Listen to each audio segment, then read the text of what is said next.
This is the GPD Win Max 2, and I like it a lot. In fact, every video you've seen on my channel in the last 3 months or so has been edited on this machine, with it just as it is. It's got a Ryzen 9 HX370 in it, and it's got 64 gigabytes of RAM. It's got an extra 2 terabyte storage disk in there and another 2 terabyte storage disk built in for the system. I like it so much, I thought I would try its accessory, the GPD G1, which is an RX 7600M XT graphics card in a little dock. And I bought this myself, I bought this used, but actually the price of these aren't ridiculous, and I got this for about 400 quid. Thank you very much to the captain for selling that to me at a good price. I hope your new gaming build goes well. And it comes with a Thunderbolt 4 cable, which one of the ports on the GPD is Thunderbolt 4. But it also has the option to be connected by Oculink. Now, if that's the first time you've heard the word Oculink, I'm not surprised, because it isn't a common port, and most of the time you can get away with USB. But USB 4 or Thunderbolt 4, it caps out at 40 gigabits per second. Whereas Oculink, you can think of Oculink essentially as being a direct connection to a PCIe port. And so this is the preferred connection for eGPUs, external GPUs. Thunderbolt 5 now exists, but devices that use Thunderbolt 5 are few and far between. But that goes up to 80 gigabits per second. So that is now a faster standard. So maybe Oculink's days are already numbered. But right now, for affordable external PCIe devices essentially, then you're going to want to look at Oculink. Now what it's going to do when it's connected into this, it's going to use the CPU in here, but it's going to prefer the higher powered, still laptop standard graphics chip, which is in this G1 here.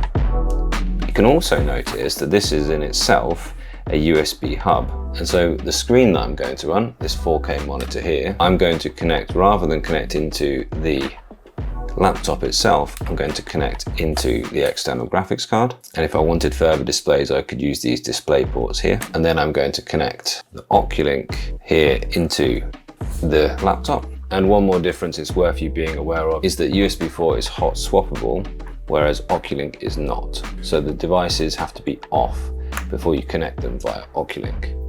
But I should still be able to power the device. And this, I'm not sure if it's going to default to the USB 4, the Thunderbolt connection, rather than the Oculink, but we'll see. So this should power the device from the G1. And although I'm in a world mess of cables, it's not very long, that one. In the not too distant future, I can essentially use this as a Thunderbolt dock, or I guess I should say an Oculink dock. Graphics card on first, power the screen on, and lastly the laptop. And I'm actually just going to ignore my main display for now, whilst I run some tests. And let's see if we've automatically recognized the graphics card. Yeah, it says multiple GPUs installed here. Well, it must have referenced the graphics card because it's coming out of the HDMI here. Yeah, and I've got the choice between the graphics cards there. Let's run the benchmark. Okay, so 76,000 pretty much. So about double the iGPU score. And one of the reasons I bought this was because it had such a good iGPU. Don't get me wrong, I don't think you necessarily need this, but it is certainly, it's knocking spots off everything that I own, in fact. It's about 10,000 points higher than the 4060M, which is in my MSI AI Studio 16. So it's a good performing graphics card there. Now what I'm really interested in is how much of an uplift do I get with this when I do things in Premiere Pro. It already seems to be going a lot quicker. Everything seems to have sped up. But if I chuck in all of this footage, and what it's going to do the moment it does that is it's going to use the GPU to actually go through that footage and make media intelligence files. So essentially it's scanning the footage, it's seeing what images are on each of them. Yep, we're using the 7600M XT, not touching the graphics, the internal graphics, the 890M or the NPU. It's done all the media intelligence stuff and it's just doing the speech to text stuff now. And generally I'm hopeful now I can, yeah, in playback it's going to be that bit quicker. Not that it was at all sluggish before. What I'm wondering is, am I using the Oculink or the USB 4. I don't know how to tell that.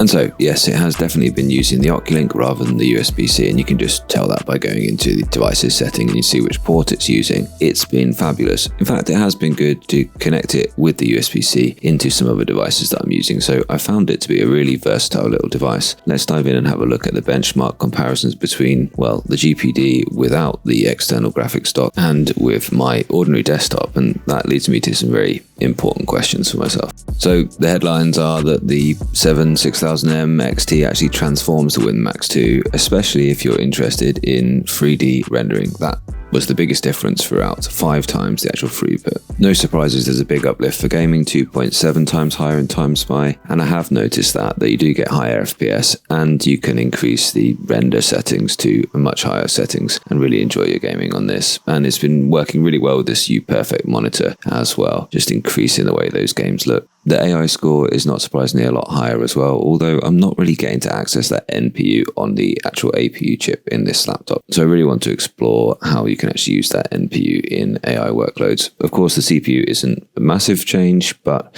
there is still a 10% lift on that as well. And of course, there's no surprises that it completely outpaces an older desktop. CPU is about twice as fast and creativity scores at least 2 times higher. Not quite the same lift in 3D or gaming, but still really good performance here with portability as a bonus. And that's the issue. I'm thinking, do I now build a new tower, or do I actually live with this setup as my entire PC? What I'm thinking I might explore is to build a PC with the same budget as what I've sunk into this GPD system. So that would be about £1,500. The best PC that I could build for £1,500. I mean, how much of a performance lift will that get? Let me know if you're interested in that. Let me know what components you would put into that £1,500 build. Let's explore. So there's absolutely no doubt in my mind that was a lot quicker to go through all of that media intelligence stuff, to do all of the speech transcriptions.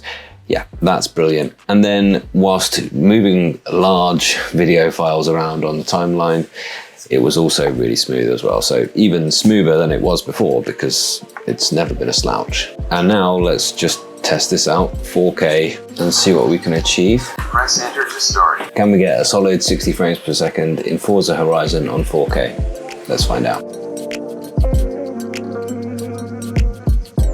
So despite the warning that there was low video RAM and that this would be unstable, this is delivering 45 frames per second on 4K Ultra. So it's not quite the highest. The highest is Extreme, but that's managing it. I'm not seeing any vertical tearing, I'm not seeing anything odd. It just is going fine.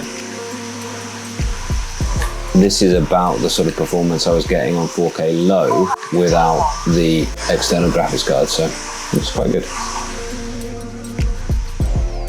Let's just leave that for a moment and now try it on just 4K high and see if I can get the 60 frames per second. I mean, the fans in both the GPU and the laptop are going absolutely mad.